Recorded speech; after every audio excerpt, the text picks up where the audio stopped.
Naked Show after party. Yeah. Starts now. That's right. Oh, man. Well, I don't even understand the thought process a lot of times. That's what's hardest for me. Yeah.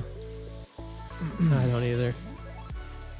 I really don't get it. It's just some of the stuff is so obvious. Like right after he announced the order to not allow cities and counties to have any COVID restrictions, like the next thing out of his mouth was, but theme parks and supermarkets can do whatever they want and have whatever restrictions they want. Because, of course, theme parks and supermarkets are massive donors to every politician in Florida and do whatever they want. It's totally pay for play. How does that even make sense? Yeah, it doesn't. It's like, well, we're going to restrict governments from deciding, but clearly the free market and, capitalism, if you're a private company, well, you can do whatever you want. Right. I mean, huh? Like, unless you want to have someone show you a COVID passport, and then then that's a bad idea. That's a bad idea because that gets you some fundraising money if you come out against that. That whole thing with the idea of COVID passports or just the idea of requiring vaccinations is not new at all. Schools have been doing it. I have a vaccination passport. Exactly. There's a big yellow piece of paper from the WHO. You keep track of your vaccinations because there are all kinds of countries around the world that won't let me in unless I show that to them. That's it. Yeah. And so this is not new. This is just new for COVID. Yeah. It's not a new concept at all. What may be something more interesting is if, private organizations want to require vaccination, which seems to make a lot of sense in several, types of settings where you're at a large mass of people who are indoors. But like the idea that this is something new, we've been doing this for decades, if not longer. Yeah, we had to show vaccination records for school. That's it. Like you have to have essentially your little passport every year, or at least on record to be able to register and get in for school. Yeah. So it's crazy. Hospitals, you have to. When I worked at a hospital, you had to get your flu shot. If you didn't get your flu shot, you had to say why you weren't getting your flu shot, and you didn't get a little sticker on your badge, which meant during flu season, if you were in the hospital, you had to wear a mask. Oh, interesting. Yeah. I can't believe they required that of you. Yeah. And they would restrict visitors. Yeah.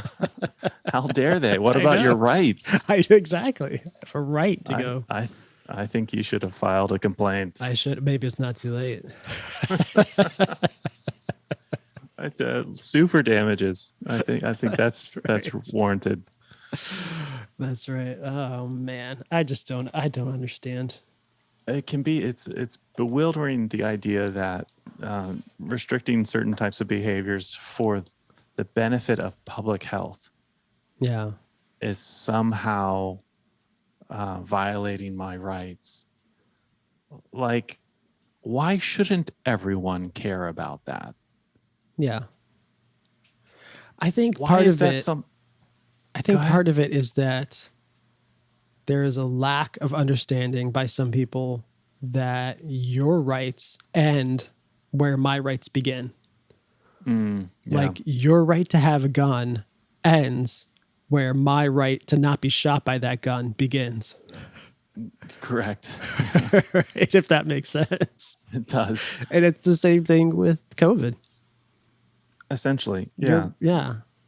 So people are saying, well, I have a right to breathe COVID into the air if I so choose.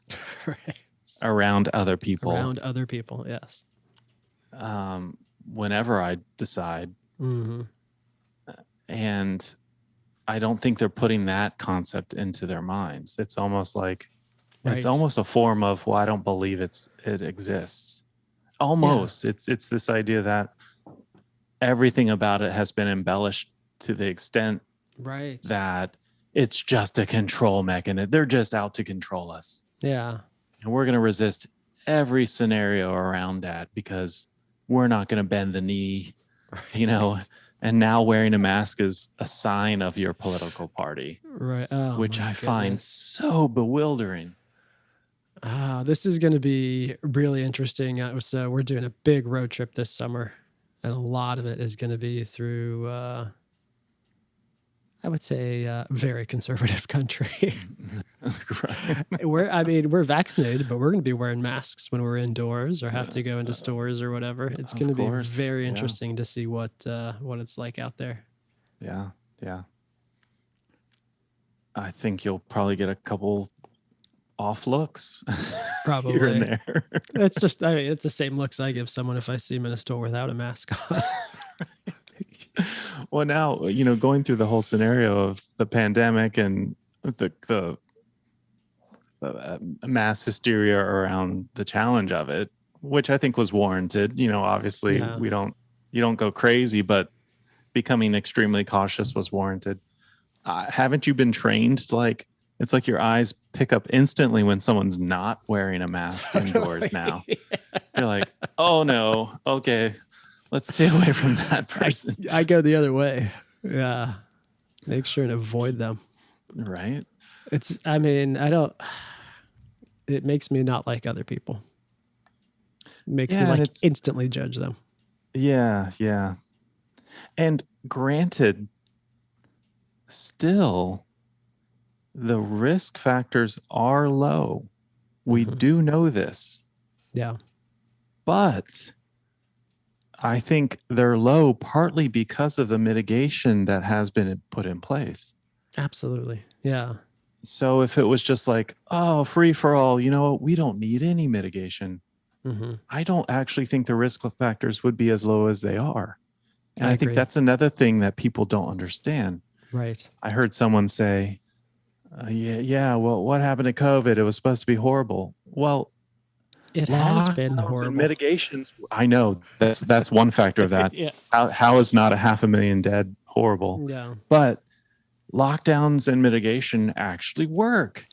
So if you're not seeing it, spread to every other person, literally, it's because it worked. Right. Not because it didn't. Look at the flu season this year. Destroyed. It was almost non-existent. Exactly. Decimated. Yeah. Because masks work.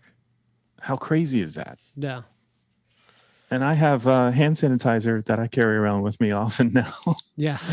Because, you start thinking, well, man, think of all the places that you touch. Yeah, exactly. That are out in the public where the invisible, bacteria, virus, whatever, and COVID or anything. Yeah. Now it's like you become so much more, your awareness is so higher now. I'm probably going to give myself. It's true. Yeah. I remember my first trip to Asia. I was like, why is everyone wearing a mask on the plane? Like, there's all these people visiting or going back home wearing masks. None of the white people were wearing masks. Then as I got more international travel under my belt and realized that, like, there's a 50-50 shot I'm going to get sick. I'm like, oh, all right, I'm the stupid one here. When you're one of the few who's not doing something, you really have to think about it. Like, they could all just be sheep, or or maybe I'm the dumb one. Man. But at least I was able to recognize I was the dumb one. I did see. It changed my behavior. Instead of doubling down and being like, That's right. Instead of shouting across the airplane to try to get everyone to stop. don't see how people do that either. Crazy. Yeah. Well, this has been an interesting one. It has. Well, stay tuned next week for some other topic that nobody asked us about, but we're going to share anyway. That's right. That's what we do.